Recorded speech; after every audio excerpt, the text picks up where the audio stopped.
Manchester United fan group, the 1958, have confirmed that they have postponed a planned protest for this Sunday, a decision that comes after a mixed response from match-going fans. The protest, originally set to take place before United's Premier League opening fixture against Arsenal at Old Trafford, was intended to send a strong message not only to the Glazer family, who have been the focus of supporter unrest for nearly 2 decades, but also to Sir Jim Ratcliffe, whose INEOS group became a minority owner of the club earlier this year. The announcement of the protest last week sparked debate across the United fanbase. The 1958 are a well-established supporter group who have built their reputation around championing the concerns of match-going Reds, particularly those relating to ownership, ticket pricing, and the preservation of the club's traditions. Their activism has often taken the form of coordinated demonstrations, marches, and visible statements at matches, while their campaigns have largely been aimed at the Glazers. This planned protest was notable in that it marked the first time they had publicly declared Ratcliffe as a target of their criticism. The group's reasoning for the protest stemmed from a number of recent developments at the club since INEOS assumed control of football operations. Ratcliffe's arrival came with optimism for many supporters, who hoped that his influence might bring much-needed changes to the sporting side of the club. Early in his tenure, he announced a £50 million investment into the first-team training facilities. Recruitment processes were revamped, and a more structured transfer strategy appeared to be taking shape. However, alongside these visible improvements, significant concerns have emerged.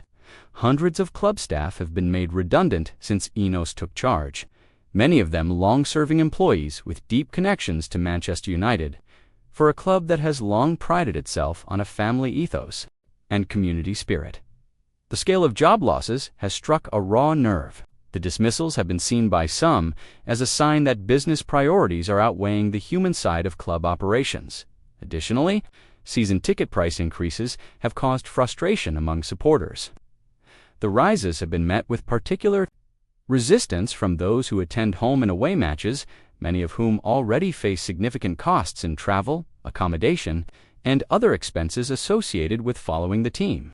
Critics have argued that the price hikes risk alienating some of the club's most loyal fans, creating a financial barrier for those who have supported the club for generations. The 1958 have a long history of taking direct action against what they see as mismanagement or disregard for the interests of match-going fans. Their protests against the Glazers have included walkouts, mass gatherings outside Old Trafford, and marches through Manchester. They were heavily involved in the protests that erupted in 2021 after the club's attempted involvement in the European Super League, a movement that led to the postponement of a league fixture against Liverpool. For this season, their plan was to broaden the focus of their activism, while their opposition to the Glazers remains unchanged. They had decided to also hold Ratcliffe accountable for decisions made under INEOS, particularly those affecting fans and club staff. The intended protest before the Arsenal match was designed to highlight these concerns, ensuring that both the majority and minority owners were aware of the dissatisfaction among a section of the supporter base. However, after announcing their plans, the 1958 received substantial feedback from match fans. According to their statement, the responses were mixed. Some strongly supported the move to include Ratcliffe in their protests, while others felt that it was too soon to direct public demonstrations at him. Some fans argued that Ratcliffe should be given more time to implement his vision and that publicly targeting him at this early stage risked creating division among supporters. Given their stated commitment to representing match-going Reds and prioritizing unity, the 1958 decided to postpone the protest.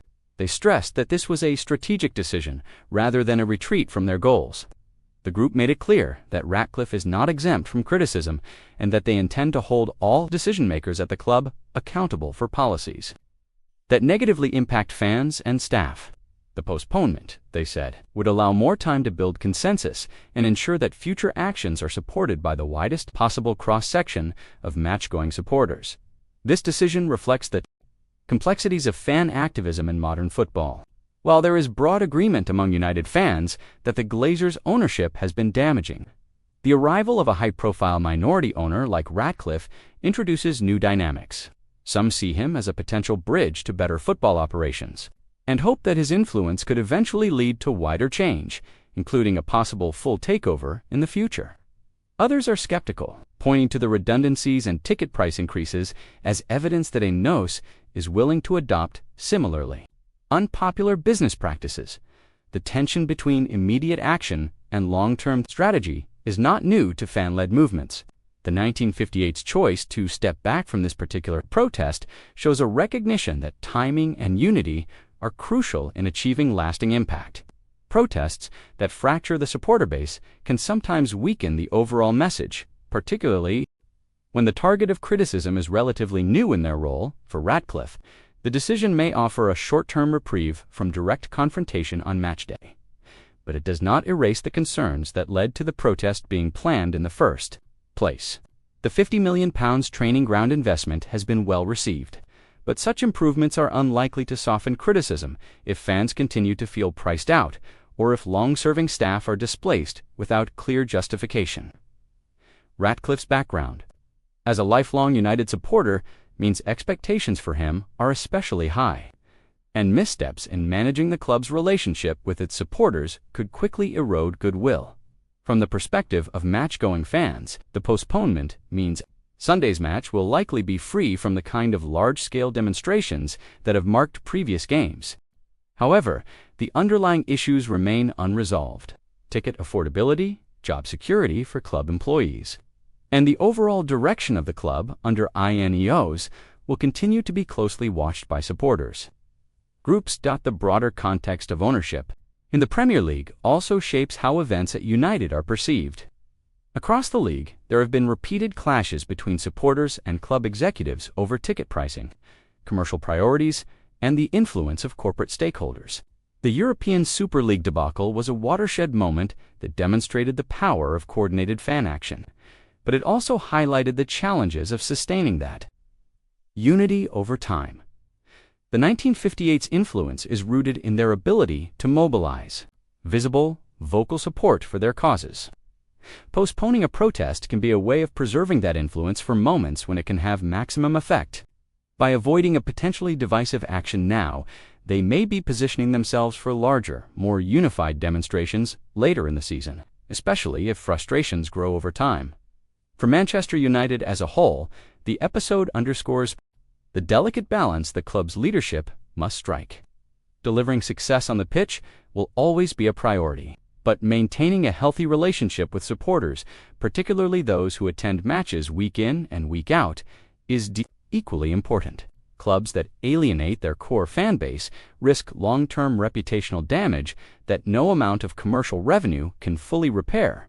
As the new season begins, United's performances and results will dominate headlines, but the conversation around ownership, ticket pricing, and fan engagement will not disappear. Groups like the 1958 have shown they are willing to adapt their tactics, but their underlying mission remains unchanged: to hold those in power at Manchester United accountable to the supporters and the values they believe the club should represent. The decision to postpone the protest may change the atmosphere around the Arsenal match, but it is unlikely to mark the end of visible activism at Old Trafford. Instead, it represents a pause, a recalibration in a long-running campaign that has already endured for years and shows no signs of disappearing while dissatisfaction remains. What happens in the coming months will depend not only on results on the pitch, but also on how Ratcliffe and INEOS respond to the concerns that have been raised. Continued ticket price increases or further staff redundancies would almost certainly reignite tensions, potentially leading to larger-scale protests. With broader support, conversely, actions that demonstrate a genuine commitment to engaging with fans and protecting the club's traditions could strengthen. The relationship between the ownership and the supporter based the 1958's pledge to continue fighting for match-going fans ensures that this story will remain active throughout the season.